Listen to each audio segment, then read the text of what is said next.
Bonjour à toutes et tous et bienvenue dans ma bulle de psy, le podcast de celles et ceux qui veulent réussir leur vie amoureuse et dans lequel je réponds aux questions que vous vous posez sur l'amour, sur les relations amoureuses.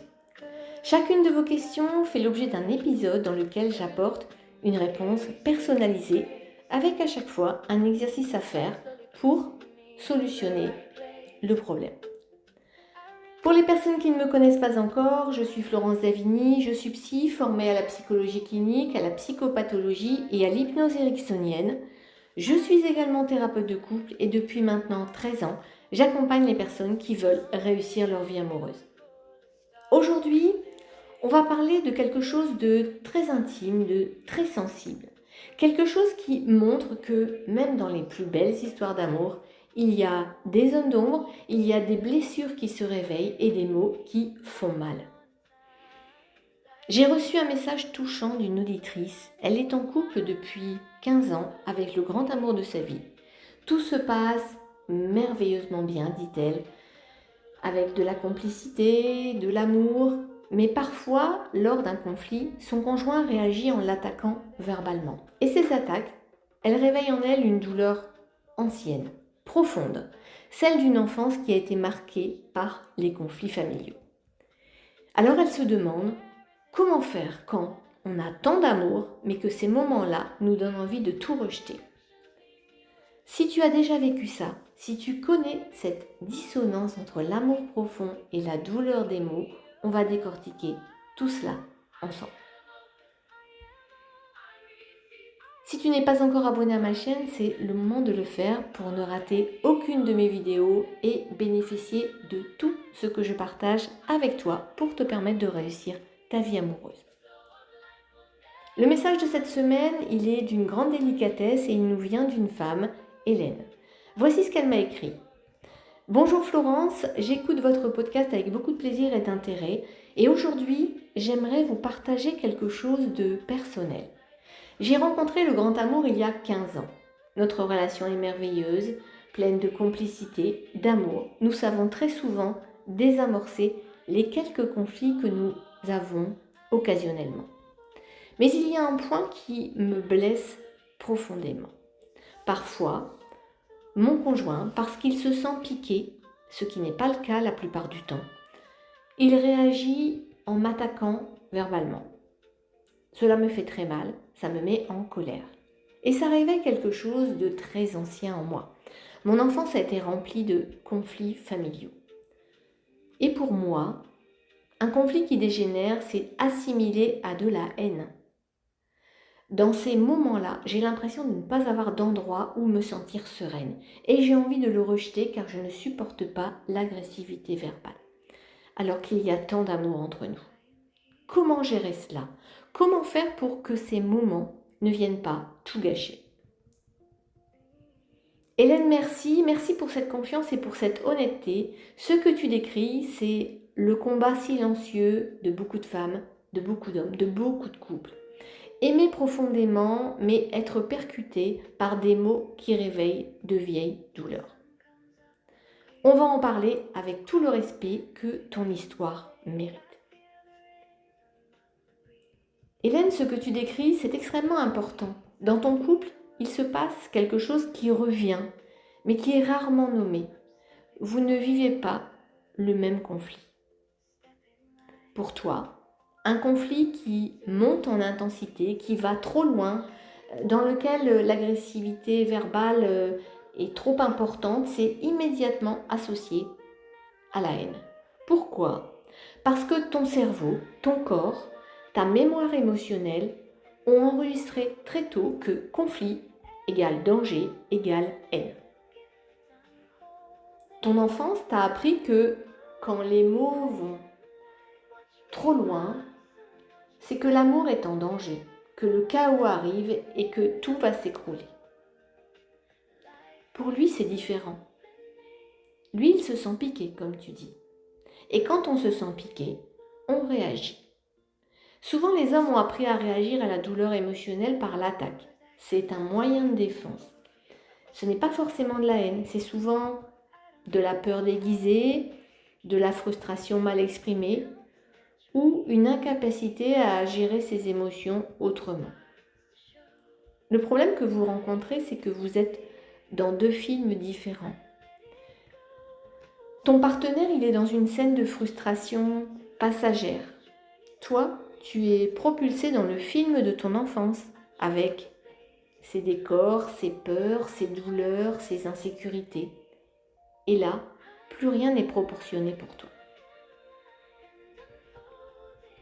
Hélène, ce qu'il se passe en toi quand il t'attaque verbalement, c'est ce qu'on appelle en psychologie une réaction traumatique. Ce n'est pas une réaction à la situation immédiatement présente, c'est une réaction à la situation passée que le présent a réveillée. Quand tu étais enfant, ton système nerveux s'est construit dans un environnement où le conflit signifiait insécurité. Peut-être que tes parents se déchiraient, qu'ils criaient, que les disputes duraient des jours, que l'atmosphère devenait irrespirable, insupportable. Et pour survivre à ça, ton cerveau a créé une alarme ultra sensible. Et aujourd'hui, dès qu'un conflit pointe le bout de son nez, même légèrement, eh bien ce signal d'alarme, il s'allume. Il te dit « Danger, on va revivre ça, fuis, attaque ou bien fiche-toi ». Et toi, ta réaction, c'est « J'ai envie de le rejeter ». Donc c'est une réaction de survie. Tu veux le rejeter avant qu'il ne te fasse plus de mal. C'est ton enfant intérieur qui veut se protéger. Mais voilà, l'homme que tu as devant toi, ce n'est pas tes parents. Et ta relation actuelle, ça n'est pas ton enfance. C'est toute la difficulté de la situation. Ton corps ne fait pas la différence. Pour lui, c'est le même signal d'alarme qui se met en route. Regardons maintenant de son côté à lui. Tu dis qu'il attaque parce qu'il se sent piqué. Et là, c'est une information précieuse. Quand quelqu'un se sent piqué, ça veut dire qu'il a interprété quelque chose que tu as dit ou que tu as fait comme une attaque personnelle. Peut-être que ça touche à son ego, à ses insécurités ou à quelque chose de sensible pour lui. Et donc sa réaction, c'est de contre-attaquer. C'est ce qu'on appelle une défense archaïque. La meilleure défense, c'est l'attaque. Lui aussi, probablement, a-t-il appris ça quelque part? Peut-être dans son enfance, dans sa famille ou dans ses relations passées. Peut-être n'a-t-il tout simplement pas appris à dire là, ce que tu me dis, ça me touche, je me sens blessée, j'ai besoin d'une pause ou j'ai envie que tu me dises les choses autrement. À la place, il attaque et ça te blesse. Bien sûr, ce n'est pas une excuse, mais c'est une explication et comprendre, c'est déjà le premier pas pour désamorcer la difficulté. Alors, comment faire maintenant concrètement pour que ces moments ne viennent pas tout gâcher? La première chose à faire, c'est tout d'abord de revenir à un certain état de calme, donc de créer une pause dans le conflit. Quand l'agressivité verbale commence, la pire chose à faire, c'est de rester dans l'échange. Toi, tu es en mode survie, lui, il est en mode attaque. Donc, rien de bon ne peut sortir de cette escalade. Il faut un mot ou bien un geste convenu à l'avance pour arrêter le combat. Mettez-vous d'accord à l'avance sur un mot, sur une phrase que vous pourriez vous dire pour arrêter ponctuellement la discussion lorsque tout s'emballe. Ça veut dire que lorsque l'un de vous deux dira ce mot ou cette phrase, vous vous engagez l'un et l'autre à vous arrêter, à ne pas alimenter le conflit, à ne pas laisser les émotions parler à votre place. À ce moment-là, on ne discute pas, on ne se justifie pas, on se sépare physiquement quelques instants. Chacun va dans son coin pour redescendre en pression, pour se calmer, pas pour bouder, mais uniquement pour se calmer. Et on se reparle après, à froid. Alors dans cette situation, il est important de vraiment dire à l'autre j'ai besoin de calme pour redescendre en pression, je vais m'isoler quelques instants.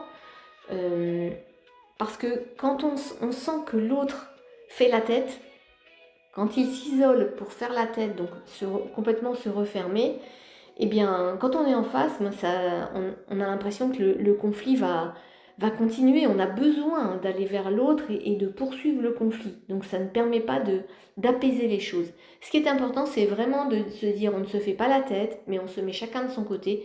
Juste le temps de redescendre en pression, de laisser les émotions redescendre et on se reparlera après. Ensuite, il est important de communiquer. À ce moment-là, parle-lui de ta blessure et non pas de son comportement. Quand vous vous retrouvez après la pause, c'est le moment important pour échanger. Mais attention à la façon de le faire. Évite le tu accusateur.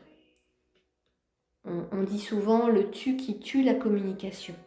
Parce que le tu, c'est assimilé à un reproche. Et quand on fait un reproche à quelqu'un, l'autre se sent agressé et le conflit continue. On ne règle pas un conflit en employant le tu, en faisant des reproches à l'autre.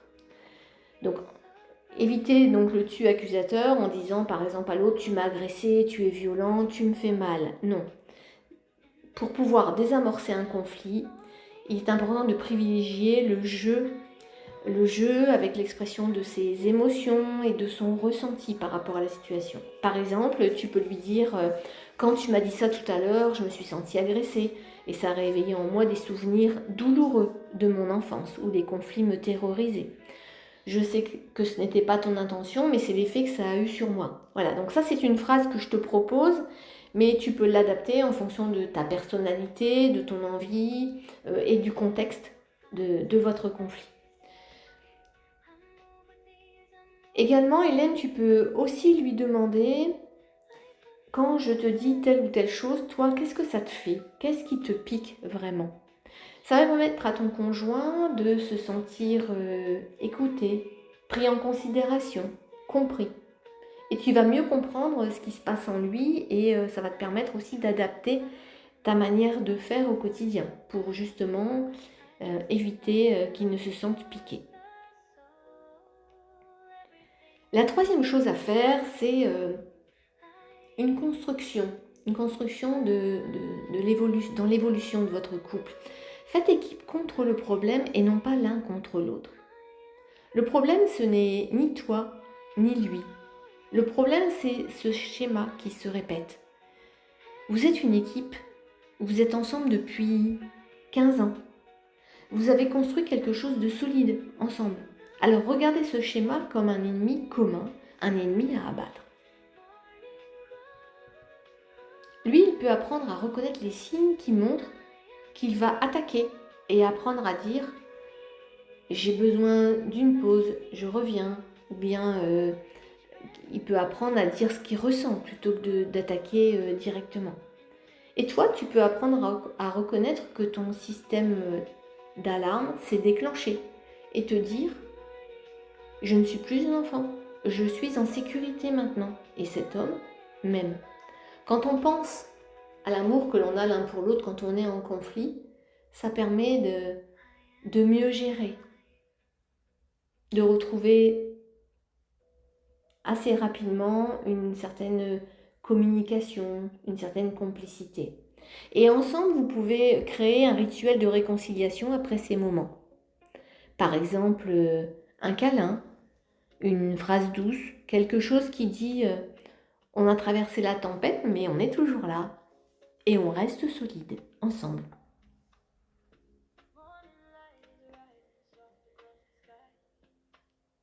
Ensuite, Hélène, il y a une chose que je voudrais ajouter. Ce travail, il est aussi personnel parce que cette blessure d'enfance, elle est en toi et elle mérite toute ton attention.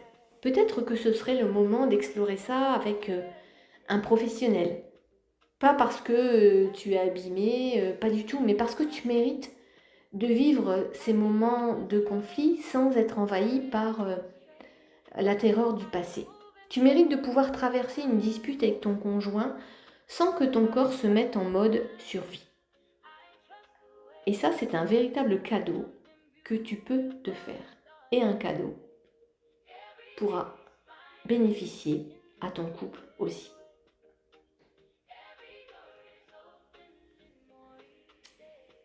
Cette semaine, je vous propose à tous, que ce soit Hélène ou toutes celles et ceux qui m'écoutent, je propose un exercice à faire à deux. Prenez un moment de calme tous les deux quand tout va bien, pas en plein conflit, ce n'est pas le moment. Mais quand tout va bien, quand c'est calme, faites cet exercice suivant. Prenez une feuille et chacun écrit sur une feuille les mots ou les expressions qui, quand l'autre les dit, blessent particulièrement. Les réactions qu'on a quand on se sent blessé, l'attaque, la fuite, le silence, donc le repli sur soi, etc., etc. Et ce qu'on aimerait que l'autre fasse à la place dans ces moments-là.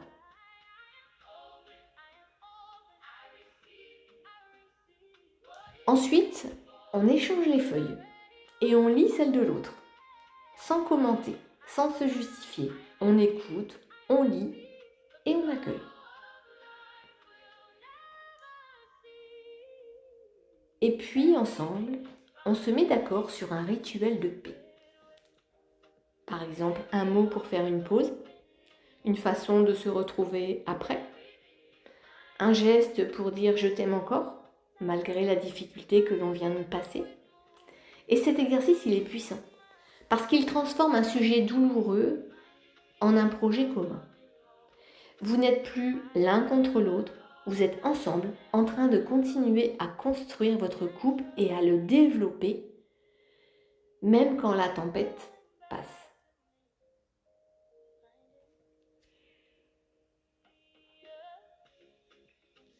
Hélène, je veux terminer avec quelque chose de très important.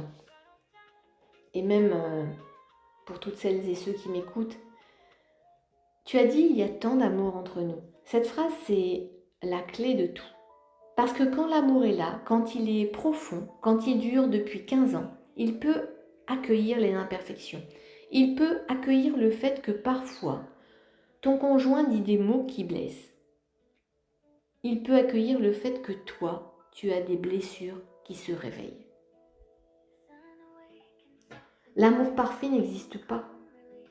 Ce qui existe, c'est l'amour qui choisit de rester entre deux partenaires, des partenaires qui ont envie de comprendre, de construire des ponts et d'évoluer ensemble. Vous avez déjà construit tellement de ponts en 15 ans. Vous savez désamorcer les conflits, tu le dis toi-même. Alors, ce point-là, cette zone sensible, elle peut aussi devenir un pont si vous décidez d'en faire un projet commun. Ne laisse pas les mots emporter ce que vous avez construit. Utilise-les, au contraire, pour construire une relation encore plus solide.